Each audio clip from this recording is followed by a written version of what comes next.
est un atelier hebdomadaire, toutes les semaines, donc du mois de novembre à début juillet. Un atelier d'1 heure, animé à la fois par une doctorante salariée de l'association Enquête et un animateur référent du centre social R10. Il s'agit d'un atelier volontaire qui s'adressait à 5 jeunes filles adolescentes. Les premiers ateliers, on va se poser toutes les questions sur un sujet identifié dans un cadre. Il n'y a pas de mauvaises questions. Les adolescents peuvent poser toutes les questions qu'ils souhaitent. Deuxième étape, dans toutes ces questions, identifier des grandes catégories de questions. Et dans ces grandes catégories de questions, choisir celles qu'on va traiter, parce qu'on ne peut pas traiter toutes les questions. Pour le sujet en particulier là, autour des calendriers, savoir ce que c'est qu'un calendrier, comment il se construit, d'où il vient, qu'est-ce qui relève du naturel, qu'est-ce qui relève de la construction humaine, identifier du vocabulaire. Qu'est-ce que c'est que la laïcité? Qu'est-ce que c'est qu'un jour férié? Qu'est-ce que c'est qu'un jour chômé? Qu'est-ce que c'est qu'un jour férié religieux? Qu'est-ce que c'est qu'un jour férié civil? Identifier, donc préciser les mots qu'on va pouvoir utiliser. Et puis apprendre dans ce cheminement-là à dépasser le « moi je suis pas d'accord, je crois que, j'ai entendu », apprendre à se positionner comme chercheur.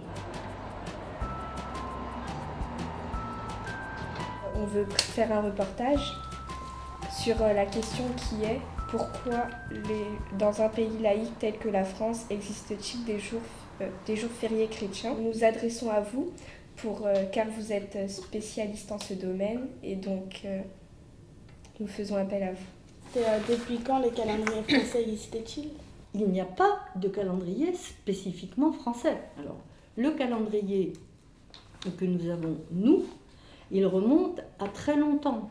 Comment s'appelait le dieu de la guerre chez les Romains? C'était pas Mars. Voilà, Mars. Donc voilà, le mois de mars. Et nous l'avons gardé.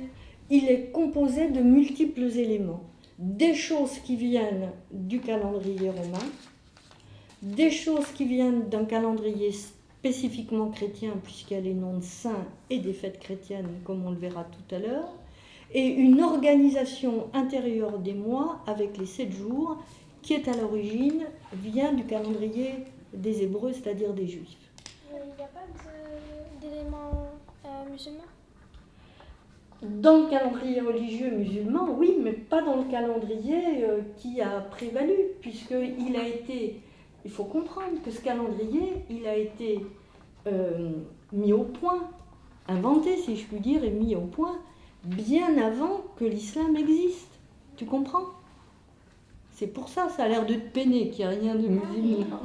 Mais ce calendrier fait par Romulus, puis Numa Pompilius, puis Jules César, puis ensuite christianisé, c'était plusieurs siècles avant que le prophète Mohammed ne fonde l'islam. Déjà, il faut peut-être commencer par dire ce qu'est un jour férié, par définir ce qu'est un jour férié. Un jour férié, c'est une fête légale. C'est une fête qui est déclarée légale par le Code du travail.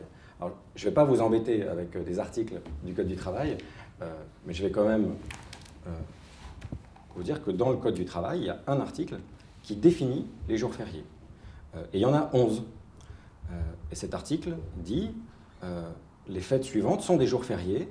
Et puis, elle les énumère. Donc, il y a le 1er janvier, le lundi de Pâques, le 1er mai, le 8 mai, l'Ascension, le lundi de Pentecôte, le 14 juillet, l'Assomption, la Toussaint, le 11 novembre et le jour de Noël. Donc, ça fait 11.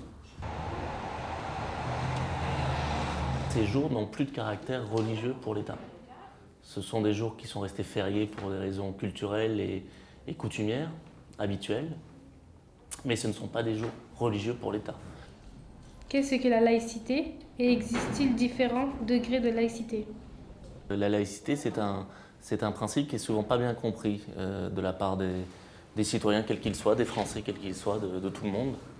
Et donc, il est toujours utile de rappeler ce que c'est. Alors, pour faire simple, la laïcité, c'est en France la liberté donnée à tous de croire ou de ne pas croire et de pouvoir l'exprimer, cette croyance ou cette non-croyance, dans les seules limites de la liberté d'autrui, de l'ordre public.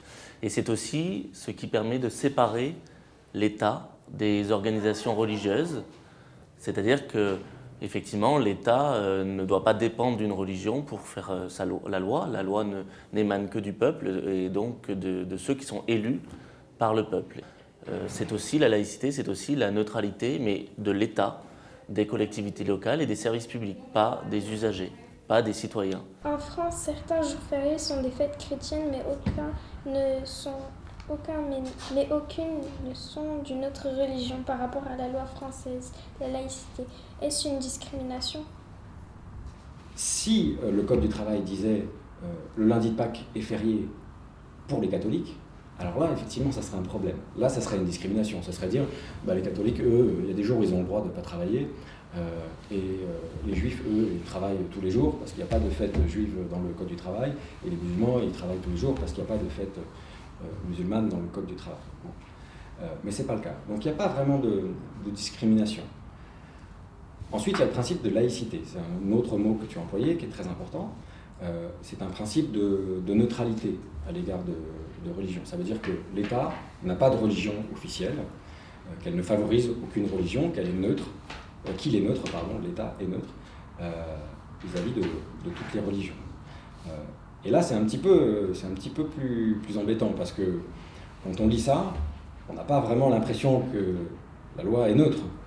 On se dit, moi je vois que des... Alors il y a des fêtes civiles, hein, le 1er janvier, le 14 juillet, c'est la fête nationale, bon d'accord, très bien.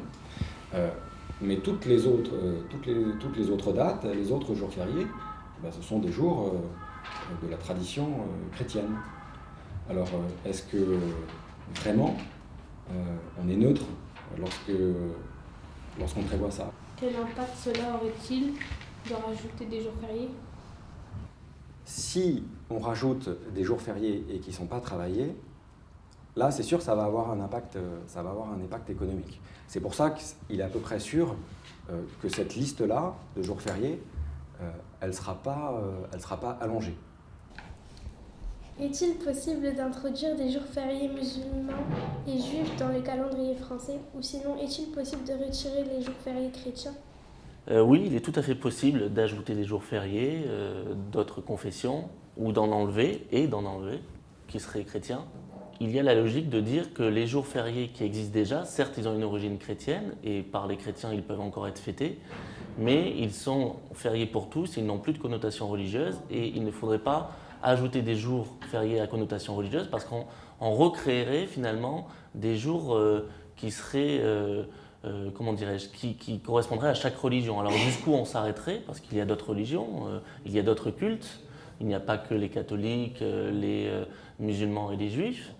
Et après, on pourrait aussi, il y a eu cette proposition, ajouter 1 ou 2 jours fériés selon sa religion. C'est-à-dire, si on est musulman, on aurait droit à tel jour férié, si on est juif, à tel autre jour férié. Mais là encore, ça pose une question, parce que dans l'esprit laïque, on a tous les mêmes jours et on ne doit pas être séparés selon sa religion. Donc si on fait des jours fériés selon la religion d'un tel ou un tel, finalement, on n'aurait plus les mêmes jours fériés selon que l'on est juif, selon qu'on est musulman, selon qu'on est catholique ou selon que l'on est athée. Donc voilà, pour le moment, pour toutes ces raisons qui sont compliquées, on maintient le calendrier existant avec des jours fériés qui, certes, pour certains, mais pas tous, ont une origine confessionnelle, mais qui, pour la République, n'ont plus de connotation religieuse et sont des jours fériés pour tous. Par ailleurs, vous le savez peut-être, mais il y a des possibilités, bien entendu, d'octroyer des jours fériés à ceux qui en font la demande, notamment pour des raisons religieuses. En fait, on ne pourrait pas tout simplement remplacer 2 jours fériés chrétiens par un jour férié musulman et un jour férié juif. Puis, comme ça, il n'y aurait pas de manque de travail. Et si certaines personnes ne sont pas d'accord sur quel jour férié chrétien enlever, c'est normal, on pourrait faire un vote. Effectivement, ce serait possible, mais ce serait sans doute délicat. Par exemple, un athée pourrait dire « Non, moi ce jour, pour moi, il est plus chrétien, il est férié tout court, et je n'ai pas envie qu'on mette des jours confessionnels en disant « c'est un jour qui sera férié parce que c'est une fête juive, c'est un jour qui sera férié parce que c'est une fête musulmane. »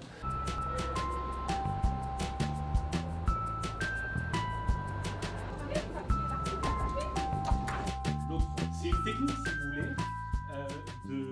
Les objectifs de cet atelier, ils sont doubles. D'abord, les objectifs classiques d'enquête, à savoir donner des clés aux adolescents pour mieux comprendre le monde dans lequel ils évoluent sur ces questions de laïcité et de faits religieux, pour mieux comprendre, décoder le monde dans lequel ils sont et pouvoir s'y investir.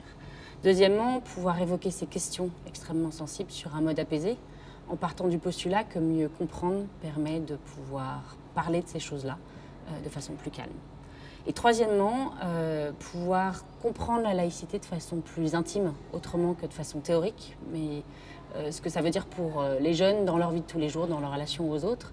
Et puis aussi parler de laïcité de façon positive, dans un environnement où on entend parler essentiellement par les questions de règles, de ce qu'il faut faire pour éviter que ça ne pose problème, que ça déborde. Donc ça, c'est les objectifs classiques d'enquête. Avec des objectifs, deuxièmement, particuliers à cet atelier-là, qui est l'apprentissage de méthodes de réflexion, de pouvoir apprendre à se poser des questions sur un sujet, apprendre à dépasser, à comprendre ce qui relève de la conviction, de l'avis qu'on a entendu, de l'avis informé. Une pédagogie qui permette d'apprendre à se poser des questions, à prendre du recul sur des sujets, notamment sur des sujets extrêmement sensibles.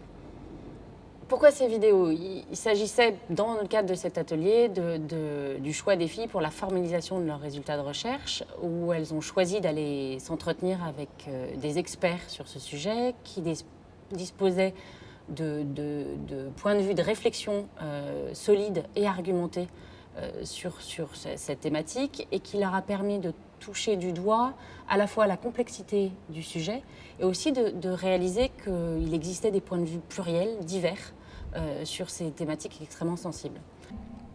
La question que nous avons choisi de traiter toute l'année est pourquoi, dans un pays laïque tel que la France, existe-t-il des jours fériés chrétiens ?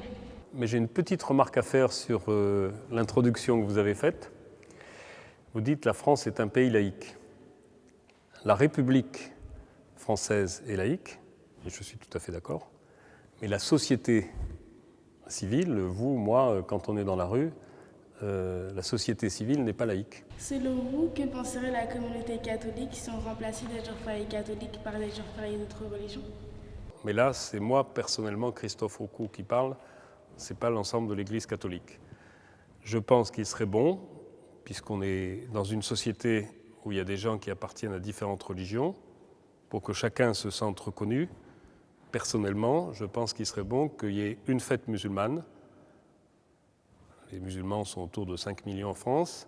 Une fête juive, les juifs sont autour de 500 000 en France aujourd'hui, qui soit fériée, c'est-à-dire qui soit une fête où tous les citoyens français ne travaillent pas, non pas pour multiplier les jours où on ne travaille pas, mais pour marquer que la communauté juive ou la communauté musulmane fait partie de la communauté française.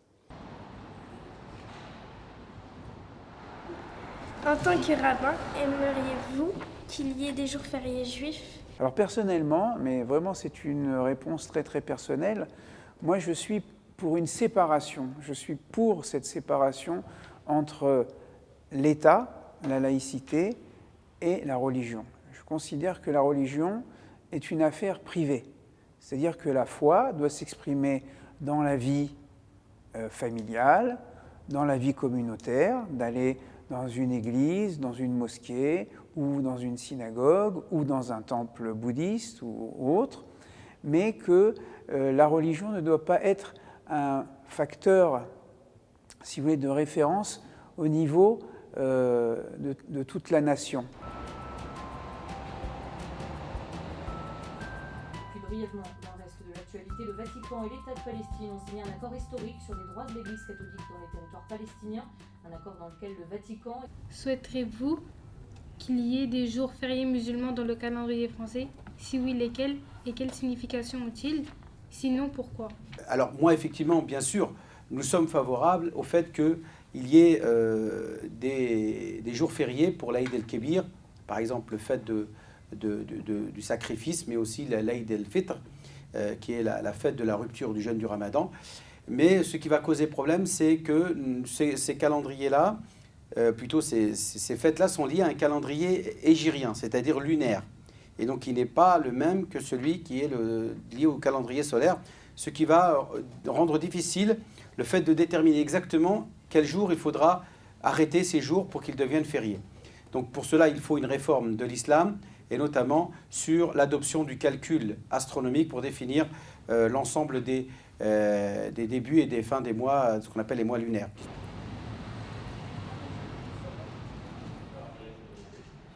Le Grand Orient de France a toujours travaillé beaucoup sur les questions liées à la laïcité, parce que, par exemple, historiquement, le Grand Orient de France a été très en pointe pour la loi de 1905, la loi de séparation des églises et de l'État. Et donc les francs-maçons ont continué à défendre d'abord, sans être hostiles à l'enseignement privé confessionnel, mais à défendre d'abord l'école publique, c'est-à-dire celle qui réunit tous les enfants pour en faire des citoyens. Je ne suis pas sûr qu'il faille, dans notre pays où parfois il y a des tensions, je ne suis pas sûr qu'il faille en provoquer davantage. Je pense qu'il faut d'abord veiller à ce que les gens, tous les jours de l'année en dehors des fêtes religieuses, se sentent bien entre eux, quelle que soit leur religion ou leur absence de religion. Merci d'avoir répondu à mes questions. Ça va beaucoup les aider dans notre projet. Tant mieux. Merci beaucoup pour toutes vos questions intelligentes et pertinentes. Et bonne continuation. Merci.